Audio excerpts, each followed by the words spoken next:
नमस्कार, आप सभी का हमारे यूट्यूब चैनल ज्ञानगंज में पुनः स्वागत है। अभी हम देख रहे हैं वैज्ञानिक परिदृश्य। हमारे द्वारा आपको वैज्ञानिक परिदृश्य पढ़ाया जा रहा है। वो विशाल सर द्वारा आपको जो है संक्षिप्तियाँ पढ़ा मतलब कुछ पढ़ा दी गई हैं, कुछ खेल परिदृश्य और संक्षिप्तियों में कुछ बचा है तो वो पढ़ा दिया जाएगा। अब बहुत ज़्यादा एक्सप्लेन करने वाले टॉपिक तो रह नहीं गए हैं, तो आपको फटाफट बस जो है बताते फैक्ट देते रहेंगे। विशाल सर द्वारा आपको बहुत ज़्यादा एक्सप्लेन किया भी नहीं जाएगा। जो इंपॉर्टेंट फैक्ट रहेंगे वही बताया जाएगा। बस क्विक रिवीजन, एग्जाम का समय आ गया है तो क्विक रिवीजन होने के लिए जो इंपॉर्टेंट पॉइंट रहेंगे वही, क्योंकि विशाल सर में अब समझाने वाला कुछ रह ही नहीं गया है, तो उनके हिसाब से जो जो इंपॉर्टेंट लग रहा है वो पॉइंट वो बता देंगे आपको। हम भी लगभग लगभग अब जितना एक्सप्लेन करने वाला था हमने एक्सप्लेन करके आपको स्टार्टिंग में बता दिया है। साइंस में भी अब साइंस में कुछ एक्सप्लेन करने वाला है नहीं जहाँ ज्यादातर, क्योंकि शरीर एवं स्वास्थ्य विषय की वैज्ञानिक गतिविधियां जो है शरीर संबंधित या स्वास्थ्य संबंधित जो गतिविधियां होती है, कौन सा रोग है, वायरस के कारण हो रहा है, बैक्टीरिया के कारण हो रहा है, कौन सा क्षेत्र प्रभावित है, यही प्रमुख क्षेत्र सेगमेंट होते हैं जहां से क्वेश्चन आने की संभावना सबसे अधिक होती है। तो चलिए पहला पॉइंट देख लेते हैं, मलेरिया वैक्सीन, एडी फॉल की वैक्स। तो मलेरिया के लिए एक वैक्सीन चलाएगी। मलेरिया, देखिए मलेरिया क्यों फैलता है वो सब जो आपको पता ही होगा। भुवनेश्वर स्थित क्षेत्रीय चिकित्सीय अनुसंधान केंद्र द्वारा ये वो डेवलप किया गया है। एडी फॉल्की वैक्स अगर आता है तो किससे संबंधित है? मलेरिया की एक वैक्सीन है। इसका उद्देश्य है प्लाज्मोडियम फैल्सीपैरम के खिलाफ व्यक्तिगत संक्रमण को रोकना एवं समुदाय स्तरीय संचरण को कम करना। तो अगर प्लाज्मोडियम मच्छर जो होता है उसके कारण जो मादा मच्छर होता है उसका जो फैलता है मलेरिया, उसको रोकने के लिए ये वैक्सीन की गई है। तो इसमें कुछ समझाने लगे, बस मलेरिया संबंधित वैक्सीन है एडी फॉल की वैक्स। यहाँ कोई आपकी संस्था कौन विकसित किया है, सब पीसीएस में उतना ज़्यादा पूछता नहीं है फिलहाल। तो बाकी आप पढ़े होंगे, थोड़ा बहुत आएगा तो हिट कर जाएगा दिमाग में। देखा जाएगा देश का पहला पशु स्टेम सेल बायो बैंक। अभी तक देखा जा रहा था कि जो स्टेम सेल थी वो मानव स्टेम सेल को ही प्रिजर्व किया जा रहा था। अब पशु के लिए भी, पशु का भी स्टेम सेल जो है प्रिजर्व किया जाएगा। स्टेम सेल क्या होती है? काय कोशिका होती है, ऐसी कोशिका जिसके द्वारा शरीर के किसी भी अंग का निर्माण किया जा सकता है, उसको स्तंभ कोशिका कहते हैं। स्तंभ मतलब क्या है कि एक तरीके से जड़ है। जड़ जड़ क्या होती है? पूरे पेड़ का निर्माण कर सकती है। वैसे ही एक ऐसी कोशिका जो पूरे पेड़ का निर्माण, पूरे मानव के शरीर का निर्माण, अंग का निर्माण कर सके, उसको स्टेम सेल कहते हैं। आसान शब्दों में यही इसको समझ सकते हैं हम। ये जो देश का पहला स्टेम सेल बैंक जो पहला पशु स्टेम सेल बायो बैंक जो बनाया जा रहा है, हैदराबाद स्थित जैव प्रौद्योगिकी अनुसंधान एवं नवाचार परिषद के अंतर्गत राष्ट्रीय पशु एवं जैव प्रौद्योगिकी संस्थान में देश का पहला अत्याधुनिक पशु स्टेम सेल बायो बैंक और पशु स्टेम सेल प्रयोगशाला आरंभ कर पशु स्वास्थ्य, पुनर्योगी चिकित्सा तथा जैव प्रौद्योगिकी में नई दिशा दी गई है। तो कहाँ तैयार किया जा रहा है? हैदराबाद स्थित जैव ब्रिक में। ब्रिक क्या है? जैव प्रौद्योगिकी अनुसंधान एवं नवाचार परिषद। ये बायो बैंक प्रयोगशाला का उद्घाटन 9 अगस्त 2025 को केंद्रीय विज्ञान एवं प्रौद्योगिकी राज्य मंत्री स्वतंत्र प्रभार के तहत जितेंद्र सिंह ने इसका किया था। इसमें देखिए जो एक इम्पॉर्टेंट पॉइंट है कि उल्लेखनीय है कि इस कार्यक्रम में वन हेल्थ दृष्टिकोण को सुदृढ़ करने के लिए 5 नवाचारी पशु चिकित्सा नैदानिक उपकरणों का भी अनावरण या टेक्नोलॉजी का भी अनावरण किया गया। वो टेक्नोलॉजी क्या है? तो टेक्नोलॉजी नाम दे देगा, किससे संबंधित है वो बस आ जाएगा आपको। मैक्सिमम टेक्नोलॉजी बहुत ज़्यादा एक्सप्लेन करने के लिए नहीं आएगा। तो आप टेक्नोलॉजी देख लीजिए, पशु स्टेम सेल संबंधी है, पशु से संबंधित है। वन हेल्थ मतलब कि पशुओं और मनुष्य सबके लिए एक प्रकार की हेल्थ, सबके लिए जो है टेक्नोलॉजी डेवलप किया। 5 नवाचारी पशु चिकित्सा नैदानिक टेक्नोलॉजी कौन सी है? ब्रूडीवा, उडर care, cure check, toxo antibody rapid test, rapid check, JE NS1 test. ये कुछ टेस्ट हैं या कुछ टेक्नोलॉजी है पशु चिकित्सा से संबंधित। स्टेम सेल थेरेपी क्या होती है नीचे आपको दिया गया है बॉक्स में। वैसे हमने हिंट दे दिया स्टार्टिंग में क्या होती है। अगला जो टॉपिक केन्या में मानव अफ्रीकी ट्रिफेनोसोमियोसिस का उन्मूलन। क्या है? मानव अफ्रीकी ट्रिपेनियोसोमियोसिस का उन्मूलन। ये मानव अफ्रीकी ट्रिपेनोसोमियोसिस स्लीपिंग सीकनेस है। स्लीपिंग सीकनेस है, क्या है ये? ट्रिपेनोसोमियासिस। ट्रिपेनोसोमियासिस एक जो है बीमारी है, जो स्लीपिंग सिकनेस जिसको समझा जाता है वही है। ये स्लीपिंग सिकनेस एक परजीवी जनित बीमारी है जिसका कारण ट्रिपेनोसोमा ब्रुसेई, ट्रिपेनोसोमा ब्रुसेई एक परजीवी है जिसके कारण स्लीपिंग सिकनेस जैसी बीमारी होती है। उससे निपटने के लिए अफ्रीका में ट्रिपेनियोसोमिस का उन्मूलन करने के लिए एक अभियान चलाया गया है या उसका उन्मूलन किया गया है। ये जो फैलता है इसका तेतसी या फिर सीसी मक्खी के काटने से फैलता है। तो क्यों फैलता है ये जानना ज़्यादा इंपॉर्टेंट है। ये एक परजीवी के कारण फैलता है, ये भी जानना इंपॉर्टेंट है। यहाँ ट्रिपैनोसोमा ब्रुसेई जो परजीवी है, ट्रिपैनोसोमा ब्रुसेई करके उसका नाम है, तेसी मक्खी के कारण ये फैलता है। स्लीपिंग डिसऑर्डर होता है।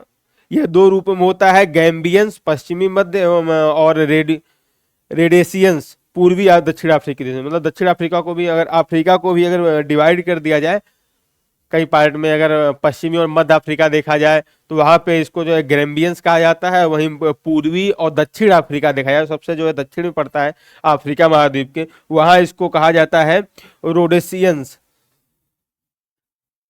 केन्या इस उपलब्धि को, मतलब कि इससे उन्मूलन प्राप्त करने वाला जो है, स्लीपिंग सिकनेस से उन्मूलन प्राप्त करने वाला जो है 10वां देश बना हुआ है। इससे पहले भी देश इससे निजात पा चुके हैं। ऐसा नहीं कि पहला देश है, तो स्टेटमेंट आ सकता है कि ये पहला देश ऐसा रहा है, तो पहला देश नहीं है, 10 देश और प्राप्त कर चुके हैं। कैच ग्रांट प्रोग्राम जो आपका अगला टॉपिक है, भारत में कैंसर देखभाल के लिए कृत्रिम बुद्धिमत्ता एआई आधारित संसाधनों को वास्तविक अस्पताल परिस्थितियों में मान्य करने और तेजी से लागू करने हेतु cancer AI technology challenge catch grant programme शुरू किया गया। तो कैच ग्रांट प्रोग्राम किससे संबंधित है? कैंसर उन्मूलन या कैंसर की देखभाल के लिए एआई आधारित प्रोग्राम है। तो इसमें देखिए कैच का अगर आप फुल फॉर्म में आ जाता है ना, cancer AI and technology challenge, तो ये एआई आधारित कृत्रिम बुद्धिमत्ता आधारित है, ये समझिएगा आप। कैच कार्यक्रम का शुभारंभ 2 अगस्त 2025 को किया गया था।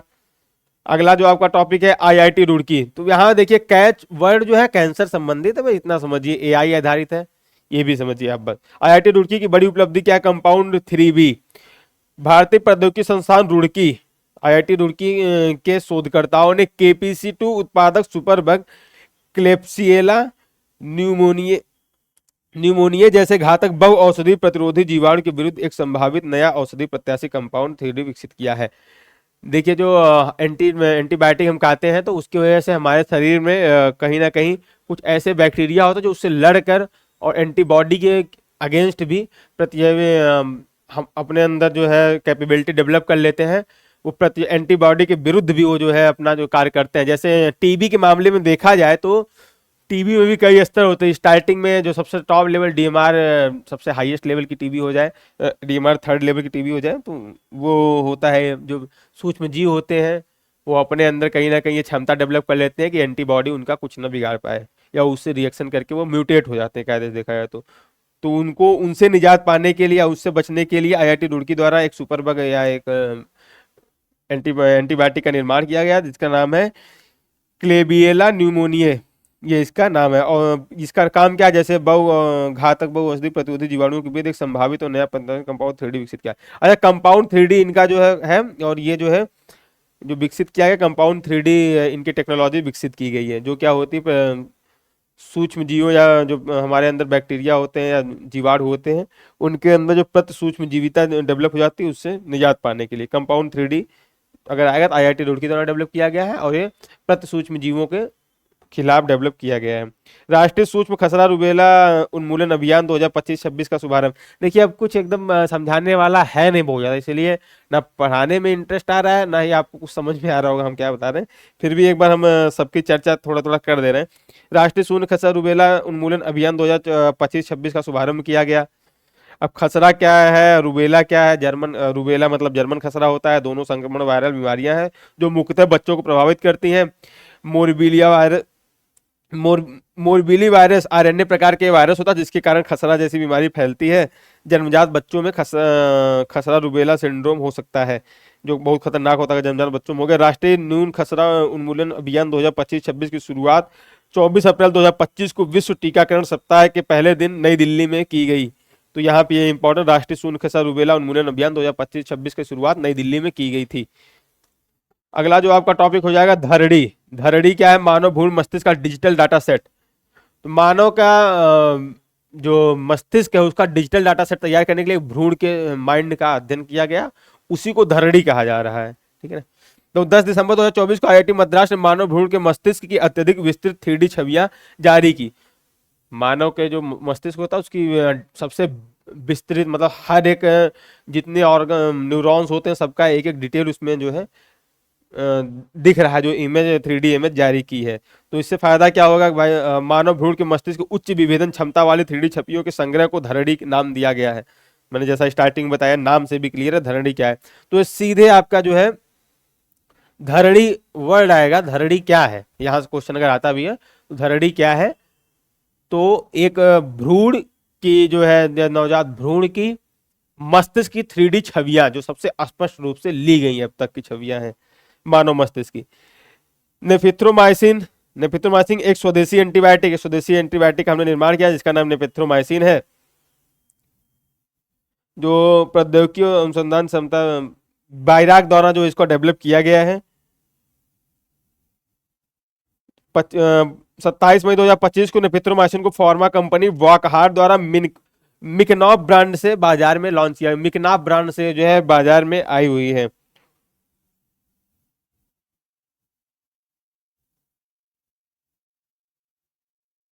यहाँ पे एक पॉइंट, और यह नया एंटीबायोटिक वर्तमान में उपलब्ध विकल्पों की तुलना में 10 गुना अधिक प्रभावी है। जितनी भी अभी तक एंटीबायोटिक है उनसे 10 गुना अधिक ये प्रभावशाली है। रोगाणुरोधी प्रतिरोध क्या, एएमआर क्या होता है, जो हमने अभी टीबी का एग्जांपल दिया, एएमआर वही की जो रोगाणु होते हैं उनके अंदर जो है रोगों से लड़ने या एंटीबॉडी से लड़ने की क्षमता डेवलप हो जाती है।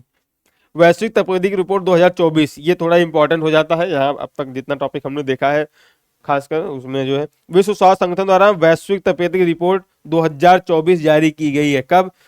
29 अक्टूबर 2024 को जारी किया गया था। यह रिपोर्ट 193 देशों एवं क्षेत्रों का आंकड़ों को जारी करती, उतने क्षेत्रों का जो है सर्वे करते हैं, उसके आधार पर यह डाटा जारी करती है। वर्ष 2023 में विश्व स्तर पर टीबी में से ग्रसित लोगों की संख्या 8.2 मिलियन दर्ज की गई। 2023 में टीबी कितने लोग थी? 8.2 मिलियन लोगों को टीबी थी वैश्विक लेवल पे। विश्व स्वास्थ्य संगठन द्वारा वर्ष 1995 से प्रारंभ की गई वैश्विक टीबी निगरानी के बाद से टीबी से पीड़ित लोगों की ये उच्चतम संख्या है। तो ये कहा जाए 2023 में अब तक सबसे ज्यादा टीबी के मरीज पाए गए, तो ये स्टेटमेंट सही हो जाएगा। ये वैश्विक तपेदिक रिपोर्ट द्वारा जो है बताया गया है। जारी कौन करता है? WHO। तो इंपॉर्टेंट है। और यहाँ पे क्या है, वर्ष 2023 में टीबी के कारण अनुमानित 1.25 मिलियन लोगों की मृत्यु हुई है। तो आप देखिए 8.2 मिलियन नए मामले दर्ज किए गए हैं, उसी में से 1.25 लोग टीबी से मृत्यु को भी प्राप्त हुए हैं। वैश्विक टीबी बोझ में 56% हिस्से के लिए 5 देश जिम्मेदार हैं। वैश्विक टीबी में 56% देशों में जो 5 देश हैं उसमें भारत सबसे नंबर 1 पर है। 26% अकेले जो है भारत में है। इंडोनेशिया 10%, पूरे वैश्विक स्तर पर टीबी देखा 26% भारत में पाई जाती है। दूसरे नंबर पर इंडोनेशिया है, फिर चीन, फिलीपींस, फिर जो है कहीं 5वें नंबर पे आता है पाकिस्तान। वैश्विक तपेदिक रिपोर्ट 2024 में तपेदिक उन्मूलन की दिशा में भारत के प्रयासों को वैश्विक स्तर पर मान्यता प्रदान की गई। भारत में वर्ष 2015 से वर्ष 2023 के मध्य टीबी के मामलों में 17.7% की उल्लेखनीय कमी दर्ज की गई है। भारत में भी जो है 2015 के अपेक्षा 2023 में टीबी के मामलों में कमी दर्ज की गई है। उसके बाद भी भारत जो है अभी भी वैश्विक स्तर पर टीबी के बोझ में सबसे ज्यादा हिस्सेदारी रखता है। 9 दिसंबर 2022 को भारत की राष्ट्रपति द्रौपदी मुर्मू द्वारा प्रधानमंत्री टीबी मुक्त भारत अभियान का शुभारंभ किया गया था। तो प्रधानमंत्री टीबी मुक्त भारत अभियान का शुभारंभ 2022 में राष्ट्रपति द्रौपदी मुर्मू द्वारा किया गया था। भारत सरकार द्वारा वर्ष 2025 तक टीबी उन्मूलन का लक्ष्य निर्धारित किया गया है। जो टीबी उन्मूलन के वैश्विक मतलब भारत सरकार कह रही है कि हम विश्व अपने देश में टीबी का उन्मूलन 2025 तक कर देंगे, लेकिन वैश्विक स्तर पर यह कब तक उन्मूलन करने का प्रयास किया गया? 2030 तक। भारत उसे 5 साल पहले करने का दावा कर रहा है, लेकिन कर पाता कि नहीं कर पाता है देखने वाली बात होगी। अगला जो है आपका टॉपिक, भारत ट्रैकोमा मुक्त। ट्रैकोमा क्या है? भारत वर्ष 2024 में भारत जन स्वास्थ्य समस्या के रूप में ट्रैकोमा का उन्मूलन कर दिया है। ट्रैकोमा एक नेत्र रोग है, एक आंख का रोग है जिससे बाद में अंधता भी आ जाती है, या पलकें जो होती हैं या हमारी जो पलक होती है उसमें मोटापन आ जाता है, वो अंदर की तरफ मुड़ जाती हैं, उसी को ट्रैकोमा कहा जाता है। भारत सहित 25 देश इस उपलब्धि को प्राप्त कर चुके हैं। ट्रैकोमा के उन्मूलन में भारत सहित 25 देश ट्रैकोमा का उन्मूलन कर चुके हैं। ये एक प्रकार का उपेक्षित उष्णकटिबंधीय रोग है, जीवाणु द्वारा जो है संक्रमित होता है। क्लेमाइडिया ट्रैकोमैटिस नामक जीवाणु होता है, उसके कारण ये संक्रमित होता है। नेत्र के गोलक को छूने लगते हैं, क्या किनारा जो है पलकों का किनारा अंदर की तरफ मुड़ जाता है, नेत्र के गोलक को छूने लगते हैं तो काफी दर्ददायक। आप सोचिए ना कि आपका जो है नेत्र जो फलक है अंदर की तरफ मुड़ जाए और फिर वो आपकी आंखें पुतलियों पे रब करे तो कैसा फील होगा, तो काफी दुखदाई होता है। ट्रैकोमा उन्मूलन डब्ल्यूएचओ के प्रयास, डब्ल्यूएचओ ने भी ट्रैकोमा को उन्मूलन के कई सारे प्रयास किए हैं। डब्ल्यूएचओ ने 1993 में सेफ रणनीति को अपनाया था। सेफ शब्द सर्जिकल उपचार, सेफ का जो full form surgical, antibiotic, facial cleanness और इन्वायरमेंट इंप्रूवमेंट को इंगित करता है। सेफ के तहत 1993 में डब्ल्यूएचओ द्वारा एक कार्यक्रम चलाया गया था, किसको, ट्रैकोमा के उन्मूलन के लिए। वर्ष 1996 में डब्ल्यूएचओ ने वर्ष 2020 तक ट्रैकोमा को वैश्विक उन्मूलन के लिए डब्ल्यूएचओ गठबंधन लॉन्च किया था, मतलब। और नई समय सीमा के आधार पर उसने कहा था 2023 तक ट्रैकोमा को पूरे विश्व से समाप्त किया जाएगा। उसी क्रम में बढ़ते हुए भारत ऐसा 25वां देश बन गया है कि जो कि ट्रैकोमा को समाप्त कर दिया। ट्रैकोमा उन्मूलन के लिए भारत के जो प्रयास किए गए थे 1963 में भारत ने डब्ल्यूएचओ यूनिसेफ के सहयोग से राष्ट्रीय ट्रैकोमा नियंत्रण कार्यक्रम चलाया था। राष्ट्रीय नेत्रहीनता नियंत्रण कार्यक्रम को वर्ष 1976 में चलाया था, 100% केंद्र प्रायोजित योजना थी। तो आपको अगर क्रम हुआ जाता है कि ट्रैकोमा को उन्मूलन के लिए निम्नलिखित में से इसको कालक्रम के अनुसार व्यवस्थित किए कौन कौन सी योजनाएं चलाई गई थी, तो पहली जो योजना 1963 में डब्ल्यूएचओ यूनिसेफ के सहयोग से चलाई गई थी वो थी राष्ट्रीय ट्रैकोमा नियंत्रण कार्यक्रम। दूसरी थी राष्ट्रीय नेत्रहीनता नियंत्रण कार्यक्रम, 1976 में चलाई गई है। वहीं उसके बाद 2005 में ट्रैकोमा देश में 5 में से मालूम होता है, ठीक, ये दो योजनाएं चलाई गई थी क्रम बाय क्रम, एक जो 1963 में और दूसरी 1976 में। अगला जो है MVA-BN एमपॉक्स का पहला टीका है। एमपॉक्स मंकी पॉक्स कहा जा रहा है। मंकी पॉक्स के लिए एक टीका डेवलप किया गया है, किसके द्वारा किया गया है देखते हैं हम आगे। एमपॉक्स के इस टीके का नाम MVA-BN, MVA-BN एक टीका है। ये किस रोग के लिए टीका है, तो मंकी पॉक्स के लिए ये टीका डेवलप किया गया है। डेनमार्क स्थित बवेरियन नॉर्डिक एएस नामक कंपनी द्वारा यह विकसित किया गया है। डब्ल्यूएचओ ने इसकी मान्यता दी है। 2 खुराकें 18 वर्ष से अधिक आयु के लोगों के लिए इंजेक्शन के माध्यम से दी जाएंगी, मतलब 18 वर्ष से अधिक आयु के लोगों को ये खुराक दी जा सकती है। इसकी एक खुराक लेने पर 76% लोगों में, मतलब 76% इसे रिटेलिएट किया जा सकता है। वहीं अगर जो 2 खुराक लिया तो 82%। लेकिन ऐसा नहीं कि MVA-BN अगर लगा दिया तो पूर्ण रूप से आप सुरक्षित हो जाएंगे, तो ऐसा स्टेटमेंट आता तो वो गलत हो जाएगा। 82% ही आप जो है इससे बच सकते हैं।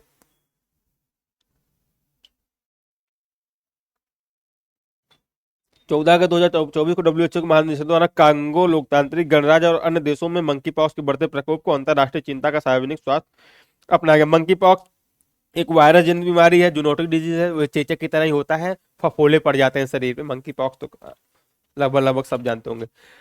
अब चलिए, रोगों की श्रृंखला खत्म हुई। इसमें रोगों में आप देखिएगा टीबी वाला जो एक रिपोर्ट, वैश्विक तपेदिक रिपोर्ट, एक ये इंपॉर्टेंट, ट्रैकोमा थोड़ा इंपॉर्टेंट था। बाकी इसमें बहुत ज्यादा सबसे वन लाइनर ही क्वेश्चन थे, वन लाइनर हमने आपको चर्चा की है। रक्षा विज्ञान में देखा जाए तो सबसे पहला जो टॉपिक है डीआरडीओ द्वारा उन्नत प्रौद्योगिकी हस्तांतरण। डीआरडीओ ने एक प्रौद्योगिकी हस्तांतरित की है।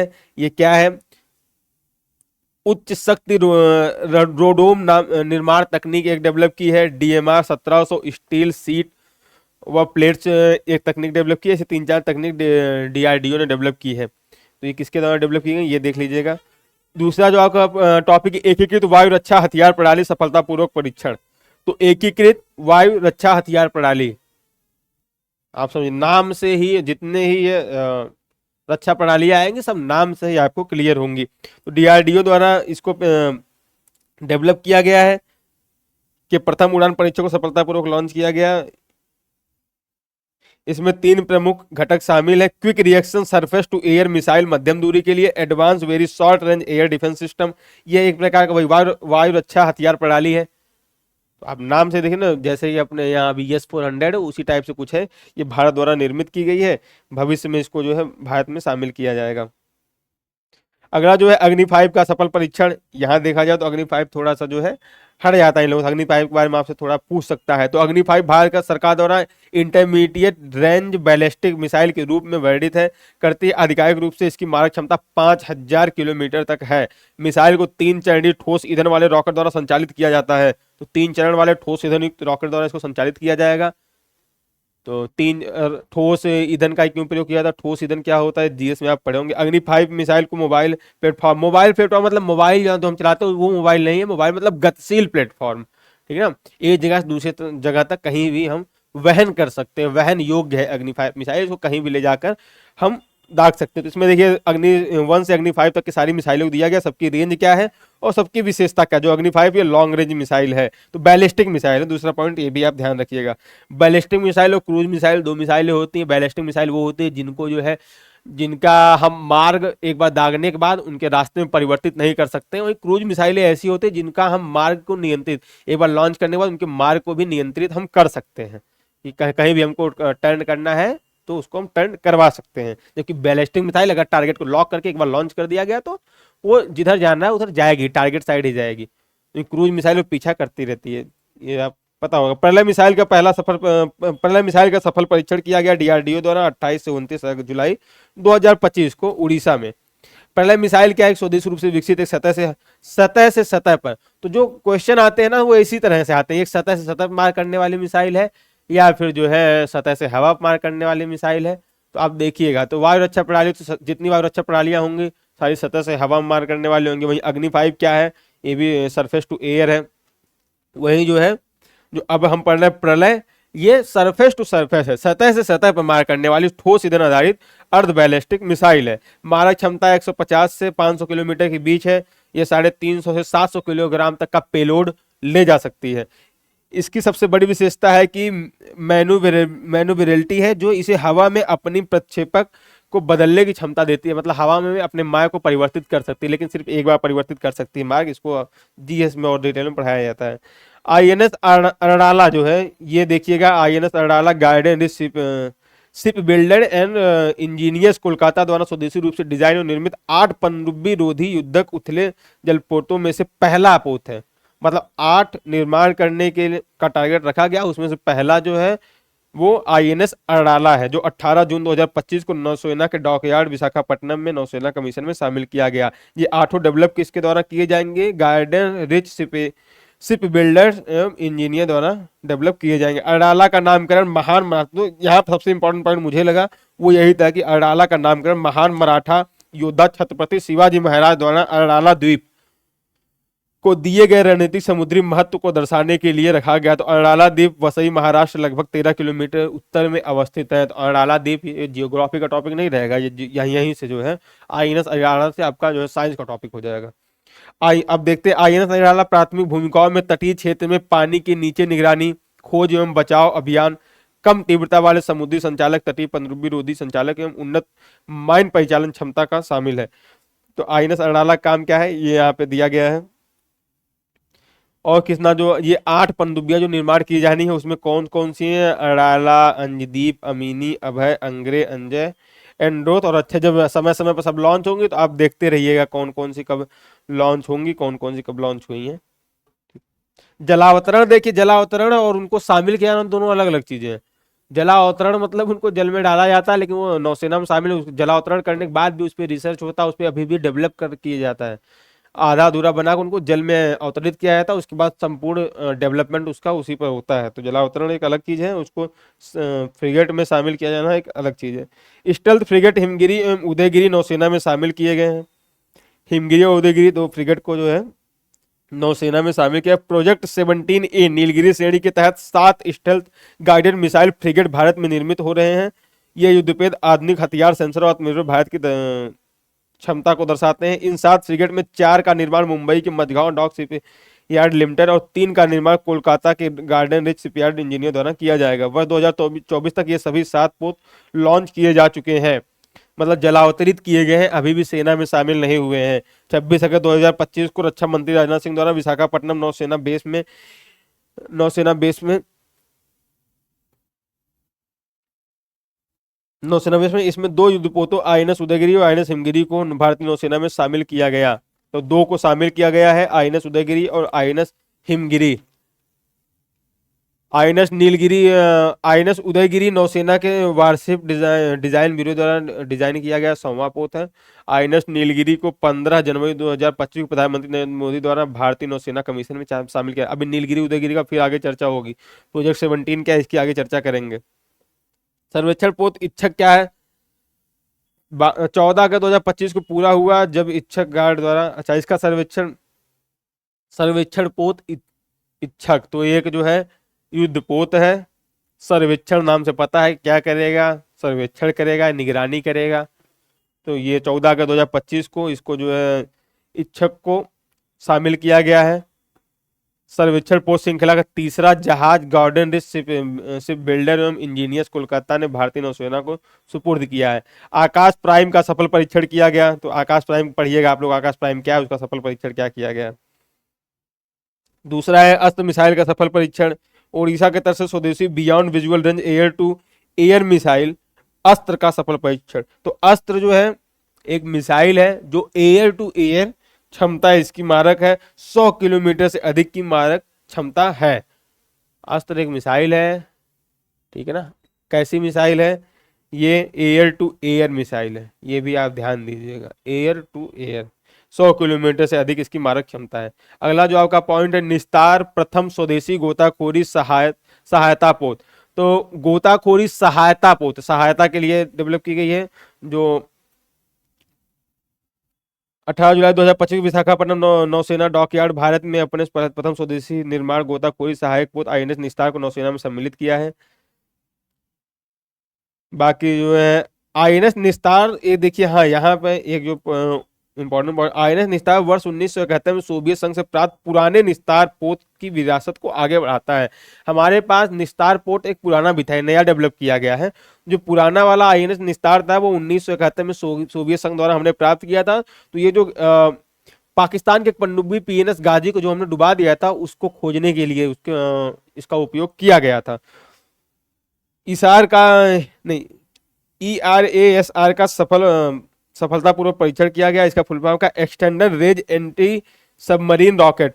आप इसके फुल फॉर्म से इसका काम extended range anti submarine rocket, समझ गए ना, नाम से इसका सबको समझ में आ रहा है क्या करें। पनडुब्बी रोधी युद्ध प्रणाली है, आईएनएस कवरत्ती नामक युद्धपोत से इसको लॉन्च किया गया है। आईएनएस कवरत्ती से ERASR को सफलतापूर्वक परीक्षण किया गया। किससे? आईएनएस कवरत्ती से।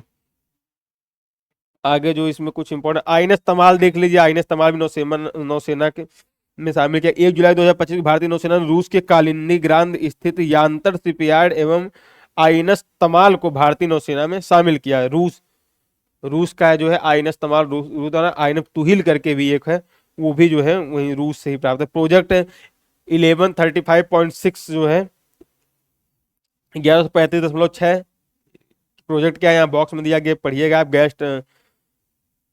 अगला जो है हाइब्रिड विटॉल यूएवी रुद्राक्ष। तो रुद्राक्ष है क्या? रुद्राक्ष अगर आता है वर्ड तो ये अनमैन्ड एरियल व्हीकल है, ठीक है ना, मानव रहित व्हीकल। जो ड्रोन होते हैं उन्हीं को कहा जाता है, यूएवी उन्हीं को कहा जाता है। 11 जून 2025 भारतीय सेना में सोलर डिफेंस एवं एरोस्पेस लिमिटेड द्वारा स्वदेशी रूप से विकसित मानव रहित हवाई यान रुद्राक्ष का राजस्थान के जैसलमेर पोखरण में सफल परीक्षण किया गया।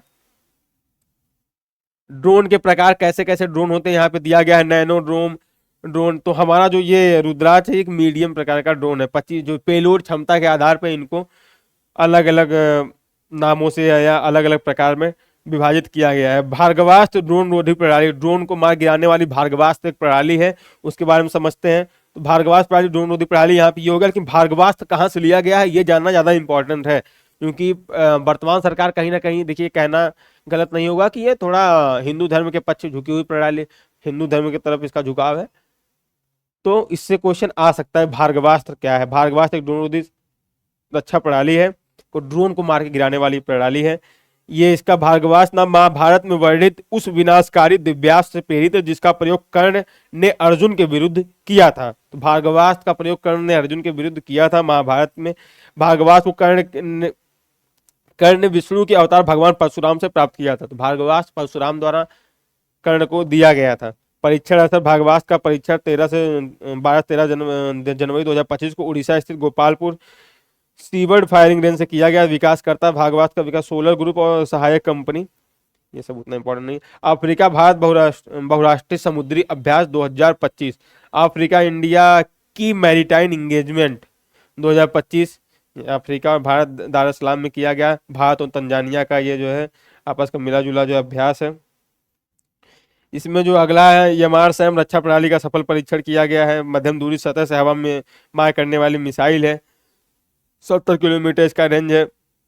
बहुउद्देशीय पोत उत्कर्ष का जलावतरण, देखिए जलावतरण किया गया, अभी भी सुपुर्द नहीं किया गया है हमारे जल सेना को या नौसेना को। भारतीय रक्षा मंत्रालय द्वारा एलएनटी क्या होता है कि वो लॉरेंस एंड टर्बो एक कंपनी है भारत सरकार की, उसके बारे में Lawrence and turbo shipyard limited के मध्य दो बहुउद्देशीय पोतों के निर्माण का अनुबंध 25 मार्च 2022 को किया गया था। उसी के तहत उत्कर्ष को जो है सुपुर्द किया गया है। पहला जो है पोत समर्थक जो था, एलएनटी और भारतीय रक्षा मंत्रालय के बीच जो करार हुए हैं उसके बीच दो पोत निर्माण किए जाने थे। पहला पोत समर्थक 4 अक्टूबर 2024 को दिया गया और दूसरा पोत जो है उत्कर्ष दिया गया है। अगला जो आपका नौसैनिक anti ship missile short range, नौसैनिक anti ship missile short range NASM-SR का सफल परीक्षण किया गया।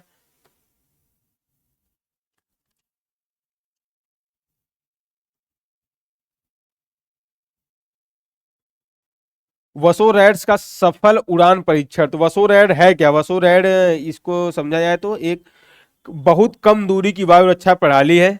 यह एक मानव द्वारा बनी, जो एक आप देखते होंगे मूवी में दिखाते होंगे, अपने कंधे पर रखा और फायर कर दिया, जो है जहाजों को हमने मार गिरा दिया। वसोरैड वही है कि मानव जो है इसको अपने कंधे पर मानव द्वारा वहनीय ये योग्य है, मानव इसमें कंधे पर इसको रख के घूम सकता है। बहुत कम दूरी की वायु रक्षा प्रणाली है।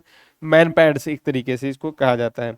आईएनएस सूरत, आईएनएस नीलगिरी, आईएनएस वाघसीर, ये जो है 3 सुपुर्द किए गए हमारे जो है।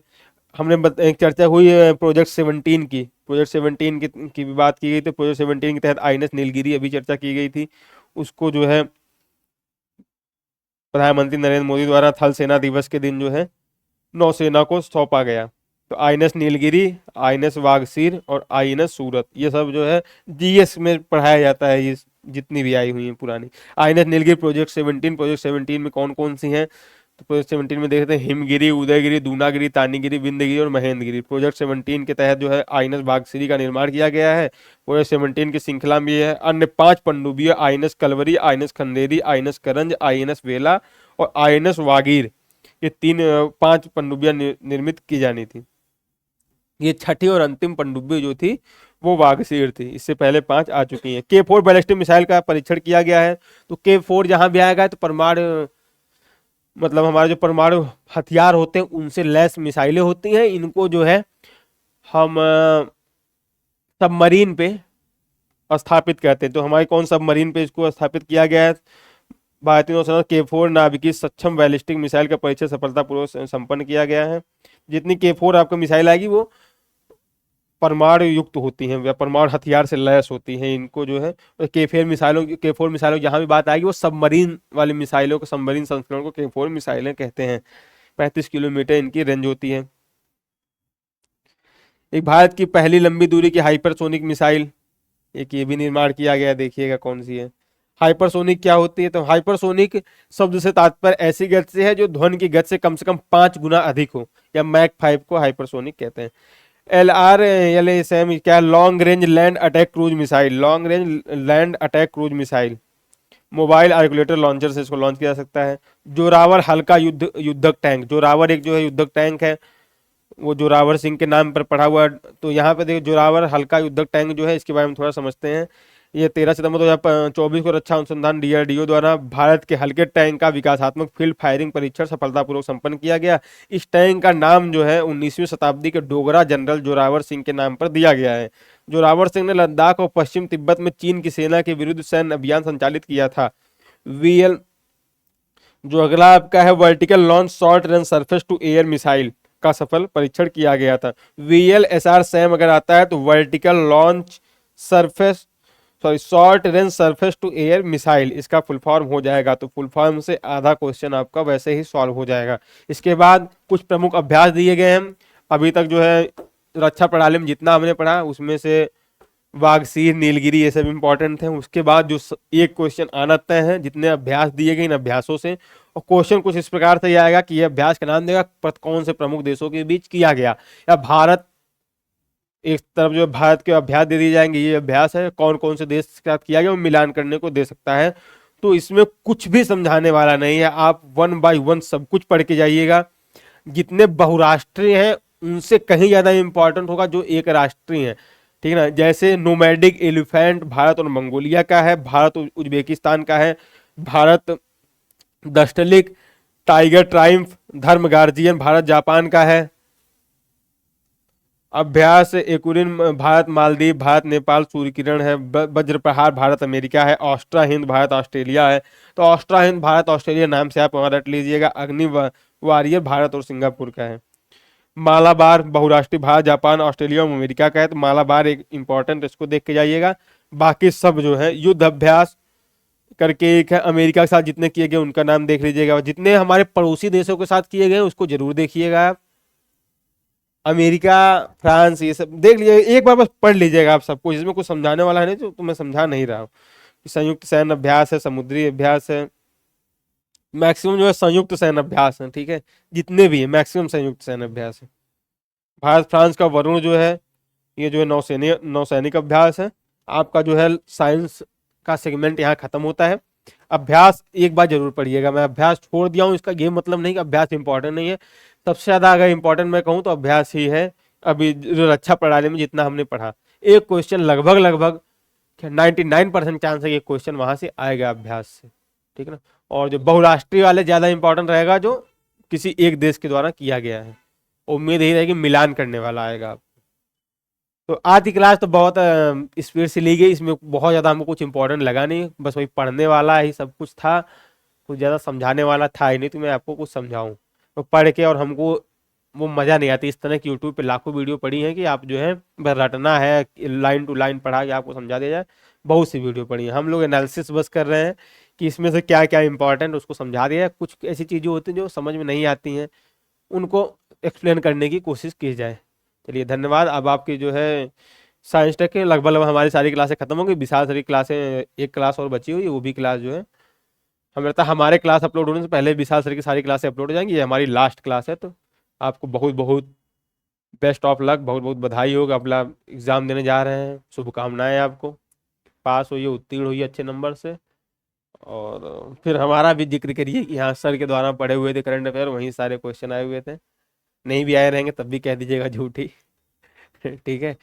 बाकी चैनल के साथ जुड़िए, चैनल पे और अच्छे अच्छे कंटेंट आएंगे। ये तो हम करंट हमारा सेगमेंट हम लोग उतना ज़्यादा फोकस नहीं थे। लोग कहें कि करंट पे आप क्लास ले आइए, तो हम लोग क्लास ले आए हैं। बाकी हम लोगों का कोर्स जो है वो जीएस है। जीएस को इस हिसाब से पढ़ा दिया जाना कि करंट में जो भी है उसको बहुत ज़्यादा पढ़ना ना पड़े। ठीक है ना।